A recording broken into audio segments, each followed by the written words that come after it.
चौधरी बरादरान कोई भी फैसला नफ़े और नुकसान के बगैर नहीं करेंगे। उनके यहाँ पे सियासत के अंदर फ़ायदा और नुकसान तोला जाता है और इसी बुनियाद के ऊपर चौधरी बरादरान अपनी वफादारी तय करते हैं। एस्टेब्लिशमेंट के ख़िलाफ़ कभी कोई फ़ैसला ये नहीं कर सकते। जब भी कभी कोई फ़ैसला करेंगे एस्टेब्लिशमेंट की मर्ज़ी से या उनकी मंशा के मुताबिक करेंगे या कम से कम उनकी इजाज़त लेकर फ़ैसला करेंगे। यानी अगर ये पार्टी दो हिस्सों में डिवाइड हुई है तो ये तय किया गया था कि क्योंकि दो लोगों से काम चल रहा था पीडीएम की जो हुकूमत थी उसको बनाने के लिए, तो दो लोगों को उधर जाने दिया गया और दो लोगों को इधर आने दिया गया। इधर आने देने की वजह यह थी कि अगर पाकिस्तान तहरीक इंसाफ की पूरे पाकिस्तान में कोई हुकूमत यानी खैबर पख्तूनख्वा के अलावा ना होती तो इससे ज़्यादा रिएक्शन पैदा होता। और इसका जो रिएक्शन है हमजा शहबाज के वज़ीर आला बनने के बाद पाकिस्तान की एस्टेब्लिशमेंट के ऊपर भी आ रहा था और ये एक इंतहाई भोंडा और गलत फैसला था। हमजा शहबाज की वज़ारत आला के मामले के अंदर एस्टेब्लिशमेंट का ये फैसला बहुत गैर मकबूल हो रहा था और इदारों के अंदर भी बेचैनी थी। उस बेचैनी के बाद ये महसूस किया गया कि वहाँ पर बंदा तब्दील किया जाए, लेकिन बंदा लिया गया अपना, यानी परवेज़ इलाई एस्टेब्लिशमेंट के आदमी, ये सब जानते हैं और उनके हमेशा से फौज के साथ बड़े अच्छे ताल्लुकात रहे हैं। अब मुनस इलाई ने एक स्टेटमेंट दिया है जो स्टेटमेंट बिल्कुल एक्सपेक्ट किया जा सकता है और आने वाले दिनों में आपको और स्टेटमेंट्स भी एक्सपेक्ट करने चाहिए। इमरान खान साहब ने अगर असम्बलियाँ तहलील करनी है तो फौरी तौर पर करें। इमरान खान साहब इसमें जितनी ताख़ीर करेंगे ये मामला लटकता चला जाएगा। परवेज़ इलाई साहब और मुनस इलाई इमरान खान साहब से मिलने आए, वहाँ पे कुछ और लोग भी मौजूद थे और बड़ी ग्रेस शो की उन्होंने। वहाँ जो बातचीत की वो बड़ी अच्छी बातचीत थी। गो कि उनकी ख्वाहिश है कि अगला बजट दिया जाए, तरक्याती काम किए जाएं और बहुत सारी और चीज़ें। हालांकि पाकिस्तान तहरीक इंसाफ की हुकूमत ने अगर पंजाब में काम किए होते, ख़ास तौर पर परवेज़ इलाई साहब के दौर में, तो उन्हें फ़िक्र ना होती। ये 4-5 महीने वेले ही रहे हैं। इन्होंने तो सैलाब ज़दगान की भी मदद नहीं की। 5-5, 6-6 घंटों की मीटिंग्स के अंदर सैलाब ज़दगान का तज़किरा तक नहीं हुआ। मुझे बहुत सारे लोगों ने ये बात बताई है और काम कुछ भी नहीं किया सैलाब मुतासरीन के लिए। मैं इस बात का गवाह हूँ कि पंजाब में कोई काम नहीं हुआ। अगर किसी हुकूमत ने सैलाब मुतासरीन के लिए काम किया है तो वो सिर्फ़ और सिर्फ खैबर पख्तूनख्वा की हुकूमत है। बलूचिस्तान में हुकूमत होती नहीं और सिंध के अंदर तो सूरत हाल आपके सामने है। और पंजाब ने भी परवेज़ इलाई साहब से जो उम्मीदें थी उन्होंने उस उम्मीद को तोड़ा है। ये मैं पहले भी कह चुका हूँ, आज दोबारा कह रहा हूँ। और मुझे हमेशा से ये ख़तरा था और ये एक मुझे खदशा था कि जब भी कभी इमरान खान साहब को ज़रूरत पड़ेगी और परवेज़ इलाई साहब को चूज़ करना पड़ेगा कि उनको ताकतवर हल्के क्या कह रहे हैं और इमरान खान क्या कह रहे हैं, तो वो ताकतवर हल्कों की तरफ अपना झुकाव डाल सकते हैं।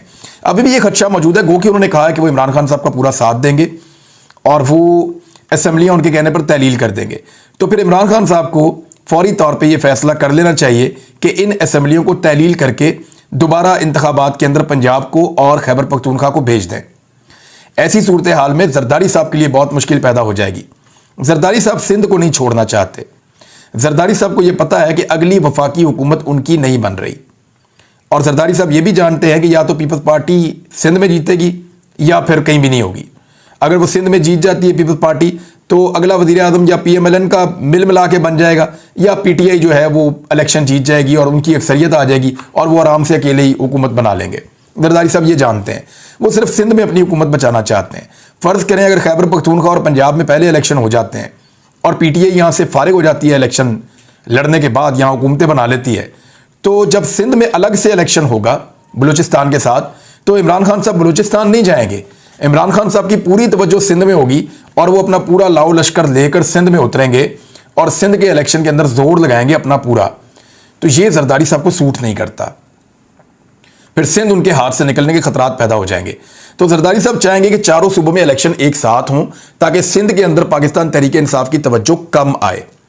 सिंध के अंदर पाकिस्तान तहरीक इंसाफ जब जोर लगाने आए तो उनका जोर कम लगे, उनकी तवज्जो पंजाब में और खैबर पख्तूनख्वा में बटी रहे और सिंध में उनकी कम तवज्जो आए, शहरी इलाकों में आ जाए लेकिन देही सिंध के अंदर वो ना आ पाए, क्योंकि सैलाब के बाद सिंध में जरदारी साहब की सिचुएशन बहुत पतली है।